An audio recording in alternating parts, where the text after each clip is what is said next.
চ্যাপ্টারটা পড়াচ্ছিলাম, অর্থাৎ আমি অধ্যায় 3 পড়াচ্ছিলাম। অধ্যায় 3-এর আজকে এটা দ্বিতীয় ক্লাস। আমি ফার্স্ট ক্লাসেই পড়িয়েছিলাম হচ্ছে ওমেগা সম্পর্কিত অঙ্ক পড়িয়েছিলাম। আজকে আমি জটিল মূল অর্থাৎ জটিল সংখ্যা আছে এই ধরনের অঙ্কগুলো একটু পড়ানোর চেষ্টা করব। আমি তাহলে শুরুতেই জেনে নেই জটিল সংখ্যা কি।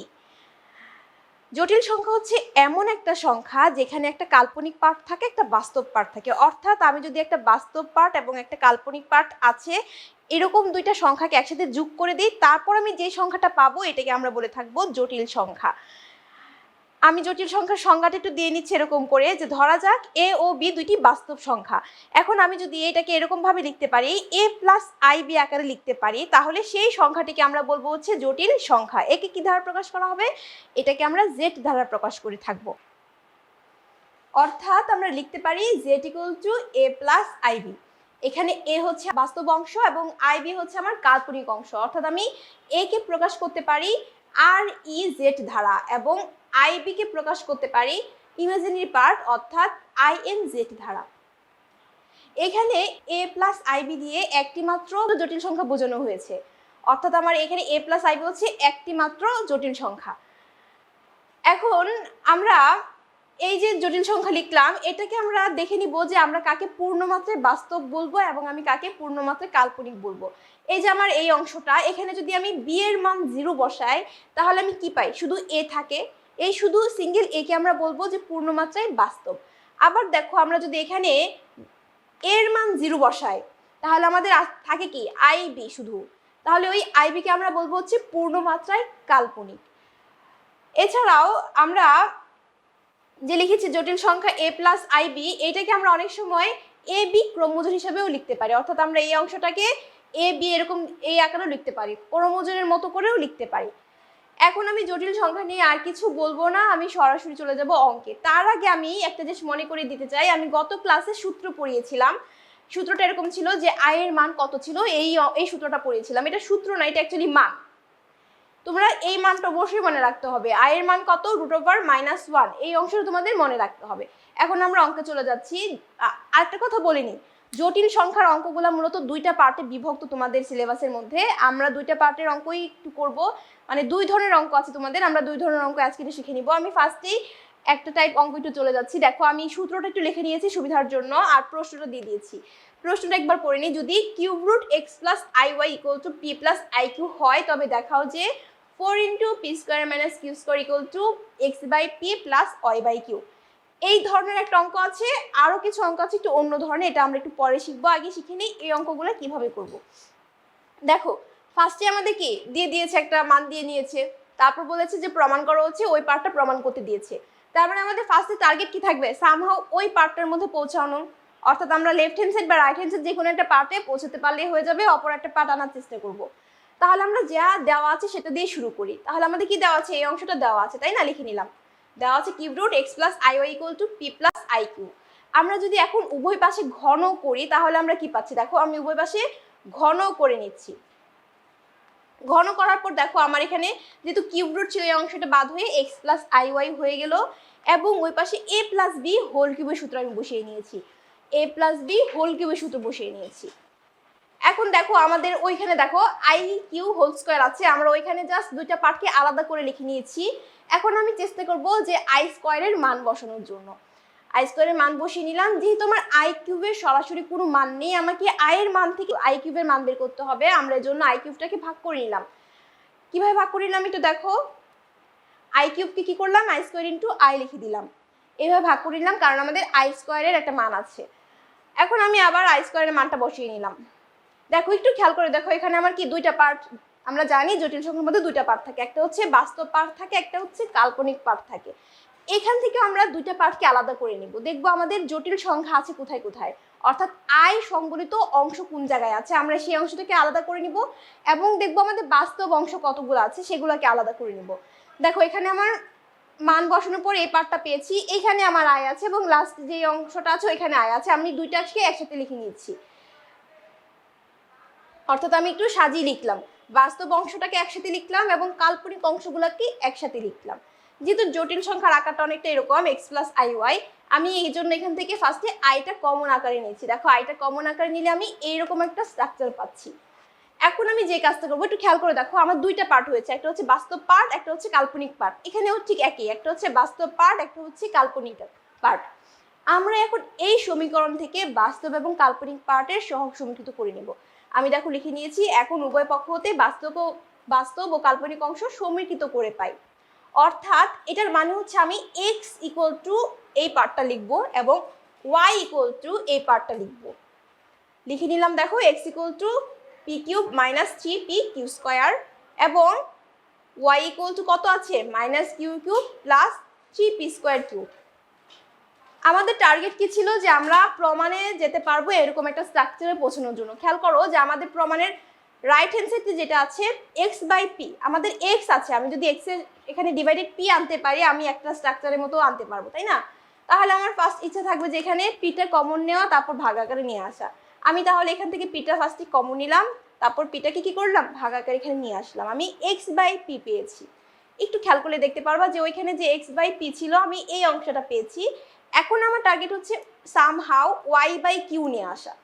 আমি যদি ওয়াই বাই কিউ নিয়ে আসতে পারি, আমি এই সমীকরণটাকে এবং ওয়াই বাই কিউ যদি আনতে পারি ওই সমীকরণটাকে যদি যোগ করে দিই, তাহলে আমি নিঃসন্দেহে এই পার্টটা পাবো x by P plus Y by q. Okay, তাহলে আমরা এখান থেকে কি করব, একই উপায়ে কিউটা কমন নিব, তারপর কিউটাকে জাস্ট এই পাশে এনে ভাগ আকারে লিখে দিলাম। দেখো আমি এক্স বাই পি পেয়ে গিয়েছি এবং ওয়াই বাই কিউ পেয়ে গেছি। এটা আমার 1 নং সমীকরণ ধরে নিয়েছি এবং ওইটাকে আমি 2 নং সমীকরণ ধরে নিয়েছি। আমার প্রশ্নে কি ছিল, দুইটা যোগ আকারে ছিল, তাহলে আমি 1 নং এবং 2 নংকে যোগ করে দিলাম। যোগ করে দিলে দেখো আমি X by P plus Y by Q পেয়ে গেলাম। আমি এখানে জাস্ট এখন সিম্পলি ক্যালকুলেশন করব। আমি ক্যালকুলেশনটা করে নিচ্ছি। ক্যালকুলেশন আমাদের টার্গেট কি থাকবে, আমাদের টার্গেট থাকবে সামহাউ লেফট হ্যান্ড সাইডে যে অংশটা আছে অর্থাৎ 4 into P square minus Q square আছে এই ধরনের একটা পার্ট নিয়ে আসা। দেখো আমি যদি এখানে নর্মাল ক্যালকুলেশন করে দিই আমি এরকম একটা পার্ট পাচ্ছি। এখন যদি আমি পি স্কোয়ার এবং 3p স্কোয়ার যোগ করে দিই আমি পেয়ে যাচ্ছি কি 4p স্কোয়ার। আবার এখানে 3q স্কোয়ার, এখানে কিউ স্কোয়ার যোগ করে কি পাচ্ছি 4q স্কোয়ার পাচ্ছি। আমি 4 কমন যদি নিয়ে যাই আমার ওই অংশটা চলে আসে, অর্থাৎ আমার left hand side equal right hand side কি হয়ে যায় প্রমাণিত হয়ে যায়, অর্থাৎ left hand side equal right hand side show. এটা ছিল আমার একটা টাইপ অঙ্ক। এখন আমি আরেক ধরনের যে অঙ্কটা আছে সেই অঙ্কটা একটু পড়িয়ে নিচ্ছি। এই ধরনের আরো কয়েকটা অঙ্ক আছে, তোমরা একটু চেষ্টা করবো অঙ্কগুলো পারো কিনা। এখন আমি পরের অঙ্ক চলে যাচ্ছি। আরেকটা যে ধরনের অঙ্ক আছে সেটা হচ্ছে এই ধরনের, তোমাদেরকে একটা জটিল সংখ্যা দিয়ে বলবে যে এর বর্গমূল নির্ণয় করো। জটিল সংখ্যা যেটা কিভাবে চিনবা, জটিল সংখ্যা থাকার কথা কি ছিল, একটা বাস্তব পার্ট থাকবে, সাথে কি যুগাকার একটা কি থাকবে কাল্পনিক পার্ট থাকবে। এখন এটা কাল্পনিক পার্ট কিনা আমরা কিভাবে বুঝবো, আমরা আগেই পড়েছিলাম যে আই ইকুয়াল টু কি √1 দেখো √1 আছে, তার মানে এটা আমার কার মান আই এর মান, তার মানে আমাদের কি আছে একটা বাস্তব পার্ট একটা কাল্পনিক পার্ট, তার মানে এটা কি একটা জটিল সংখ্যা। আমরা এখন জানবো যে জটিল সংখ্যার বর্গমূল কিভাবে নির্ণয় করতে হয়। যেহেতু আমরা বর্গমূল নির্ণয় করতে যাচ্ছি তাহলে শুরুতে আমরা কি ধরে নেই যে √4 + 3 √1 equal to X plus I Y, অর্থাৎ এইটার সমান সমান এটার বর্গমূলটাকে আমরা কি ধরে নিচ্ছি একটা জটিল সংখ্যা ধরে নিচ্ছি। আমাদের টার্গেট কি থাকবে যে এখানে এক্স এর এবং ওয়াই এর মান বের করা সামহাউ, তারপরে এক্স এবং ওয়াই এর মানটা এই সমীকরণটায় বসিয়ে দেওয়া, তাহলে তো আমরা এই অংশটার মান পেয়ে যাব, তাই না? ওকে, তাহলে আমরা আমাদের টার্গেট ফিল আপ করার জন্য সামনে আগাচ্ছি। ফার্স্ট টাইম কি করব, আমি চাইবো যে এখানে আমার √টা না থাকুক, তাহলে আমি কি করব বর্গ করে নিব। আমি উভয় পাশে বর্গ করে নিলাম। দেখো আমার এই অংশটা হুবহু থাকলো, এই অংশটা কি হয়ে যাচ্ছে a + b হোল স্কয়ার সূত্র হয়ে যাচ্ছে। বর্গ করার পরে আমার কি হয়ে গেছে বর্গমূলের চিহ্নটা উঠে গেছে, আর এখানে a + b হোল স্কয়ার সূত্র হয়ে গেল। আমি a + b হোল স্কয়ার সূত্রটা বসিয়ে দিচ্ছি, সূত্রটা বসিয়ে দিলাম। a + b হোল স্কয়ার সূত্র কি a² + 2ab + b², এর জায়গায় কত আছে x, b এর জায়গায় কত আছে iy, আমি জাস্ট সূত্রটা বসিয়ে দিলাম। এখন একটু আগে মনে আছে যে আমি দুইটা পার্টকে আলাদা করার চেষ্টা করেছিলাম, একটা বাস্তব পার্টকে আলাদা করেছি একটা কাল্পনিক পার্টকে আলাদা করেছি। এখানেও আমি ওই কাজটা করার চেষ্টা করব, বাস্তব পার্টটাকে একসাথে রাখবো, কাল্পনিক পার্টটাকে আরেকটু আলাদা করে রাখবো। ফলে হবে কি আমরা আবার আগের মতো একটা স্ট্রাকচার পাবো, ওইখান থেকে বাস্তব সংখ্যা এবং কাল্পনিক সংখ্যা কি করব সহগ সমীকৃত করে নিব, তাহলে আমরা এক্স এবং ওয়াই এর মানটা বের করতে পারবো। ওকে, এখন আমি কি করব আই ওয়াই হোল স্কয়ার আছে এটাকে ভাঙাবো, ভাঙিয়ে আই স্কয়ারের মান বসাবো। দেখো আমি এটাকে জাস্ট আলাদা করে লিখলাম, এখন আমি আই স্কয়ারের মান বসালাম। আই স্কয়ারের মান কত পেয়েছিলাম -1, এজন্য কি হয়ে গেল -y² হয়ে গেল। এখন আমি কি করব বাস্তব পার্টটাকে একসাথে লিখবো, সাজিয়ে লিখা যাকে বলি আমরা। বাস্তব পার্টটাকে একসাথে লিখলাম, কাল্পনিক পার্টটাকে আলাদা করে লিখলাম। ঠিক আগের মতোই দেখো এখানে আমি জাস্ট √-1 এর মান বসিয়েছি। √-1 এর মান কত? i, এই মানটা বসিয়ে নিয়েছি, আর কিছুই না।